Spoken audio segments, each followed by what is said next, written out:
everyone, we are the Group 2 and we will present the study about the environmental management system and human resource practices. Is there a link between them in four Brazilian companies by Zabor, Santos, and Agano? The study explores how human resource practices such as recruitment, training, rewards, and teamwork can support environmental management systems or EMS. So it focuses on four Brazilian companies that are ISO 14001 certified and aims to find out if HR really helps companies improve their environmental performance. So the research is important because it connects two areas, environmental management and human resource management, that are not often studied together. So here are the research objectives. Objective 1, to analyze how HR practices can support the phases of EMS. So this means that this study wanted to check if HR activities like training, teamwork, recruitment, and reward really help make each phase of EMS effective. Okay, for example, training help in the do phase, performance appraisal helps in the check phase, and rewards support the act phase for continuous improvement. So objective 2, to examine the level of HR managers' knowledge about EMS. So the second goal was to find out if HR managers actually understand how their practices can support EMS. So the results showed that many HR experts only saw their role as providing environmental training, but they didn't fully realize that HR can also contribute to planning, culture, and continuous improvement. So the last objective is to identify whether companies with stronger HR EMS integration achieve better continuous environmental performance. So the last objective look at whether companies that use HR practices more actively, such as performance appraisal, rewards, and teamwork, achieve better results in the long run. So the study found that companies C, which strongly integrated HR into EMS, so achieve continuous improvement and even environmental innovation. So while the other companies were mostly reactive and just focused on legal compliance. Our research questions aims to explore the depth and impact of HR's involvement in MS. So we've identified 3 questions that guide our investigations. Our first questions address the foundational knowledge within HR. So how knowledgeable are HR experts about supporting the MS? So this explores the extent to which HR professionals understand environmental management systems, their components, and their importance. We want to know if the HR possesses the necessary knowledge to effectively contribute to environmental goals. Second question examines the practical application of HR practices. So how do HR practices support the various phases of the MS in practice? So this delves into specific HR activities such as recruitment, training, performance management, and employee engagement, and how they align with and support the different stages of an NMS. And our third question is to establish a correlation between HR involvement and environmental outcomes. So, do companies with more HR contribution to AMS achieve continuous environmental performance improvement? So, this investigates whether a greater HR contribution to AMS leads to better environmental results over time. The next slide is the variables of the study. This slide presents the independent variable of the research, which is human resources practices. An independent variable is something that influences or affects another outcome, the dependent variable. In this case, HR practices are the factors that may impact employee performance, organizational effectiveness, or other outcomes. The HR practices are broken down into specific factors. First, recruiting, the process of attracting qualified candidates to fill job vacancies. Good recruiting ensures that the organization gets the best talent. Second one is selection, choosing the most suitable candidate from those recruited. Proper selection helps match the right person to the right job. Third, training, providing employees with skills and knowledge to perform their tasks effectively. Training enhances productivity and confidence. Fourth is performance appraisal, assessing employees' work performance. This gives feedback, identifies strengths, weaknesses, and guides career development. Fifth, rewarding, incentives such as salary, bonuses, and recognition to motivate employees. Reward systems help retain and encourage high performance. 6.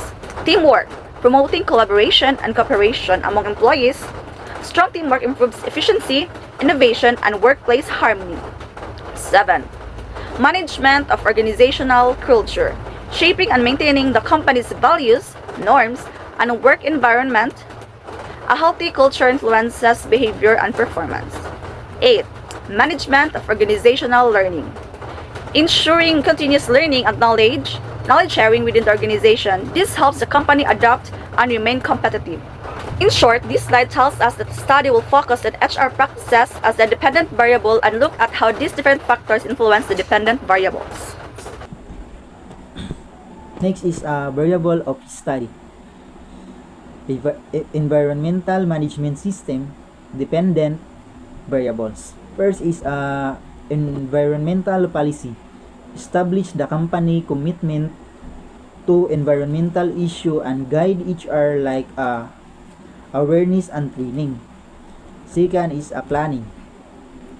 Define objective target and program to environmental performance, and HRR involvement is generally weak except when aligning training and teamwork with environmental goals. Third is implementation. Put plan into practice throughout, produce responsibility and communication, mainly supported by training and teamwork. Next is checking. Focus on audit, evaluation, and corrective action. HR contribution is minimal, with monitoring being more technical. Next is top management analysis. Senior manager review EMS effectiveness is rarely engage expect when environmental issue are part of competitive strategy. Then the last one is continuous improvement. Principle across all EMS phases involving learning, adapting, and improving performance, particularly strong when organization learning and culture supportive improvement. Next is theoretical framework. This is theoretical framework adapted by Jaber and Santos. It explains the 5 phases of environmental management system and how they guide continuous environmental improvement in companies. So first is environmental policy. This is a company official commitment to protect the environment. For example, a factory may adopt policy to reduce plastic waste in its operation. Second is planning. Here, the company set goals and action plan. For instance, planning to cut energy consumption by 20% within 2 years. Implementation and operation involves mobilizing resources, assigning roles, and carrying out environmental programs. HR practices, training, teamwork, communication are crucial to equip employees and coordinate efforts. Checking continuous improvement focuses on monitoring, measuring, auditing, and correcting deviations to improve performance. HR contributes through performance appraisal system, rewarding environmentally responsible behavior and fostering learning. Top management analysis. Senior management reviews results, ensures alignment with strategy, and sets direction for improvement. HR supports by embedding environmental concerns into leadership, development, and decision-making processes. In summary, this theoretical framework shows how HR practices can align each environmental system phase. So this is the result of our findings of our study. First, HR experts generally lack comprehensive knowledge of HR support rules and EMS. This meant HR rules and environmental initiative was weak and limited. Second, HR practices moderately supported EMS phases, particularly training and teamwork. However, the expected broad support was limited. This means that HR practices moderately supported some EMS phases, especially through training and teamwork. However, broader practices like recruitment, selection, rewarding, and performance appraisal were rarely aligned with environmental goals.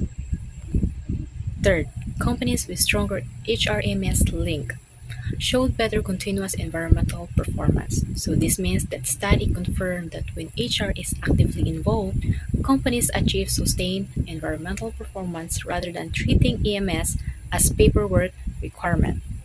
So the next is the conclusion of the study. So this was formulated based on the results of the study. So the study concludes that the interaction between human resource practices and environmental management is limited both in theory and practice. In most of the studied companies, especially company A, B, and D, HR managers lack knowledge of how HR could support environmental management systems, or what we call EMS. Effective environmental management requires more informed and integrated HR practices beyond traditional training. The lack of integration between HR and EMS led to minimal inclusion and environmental concerns in HR functions. Another conclusion is contribution of HR practices to the environmental management increase when companies view environmental issues as a factor for competitiveness. And lastly, Company C demonstrated strong integration of HR and environmental management system by applying a diverse HR practices such as training, rewards, team and teamwork, forming a specialized team for life cycle assessment, and achieving continuous improvement in environmental performance. So that concludes in our research presentation, and thank you for watching this video.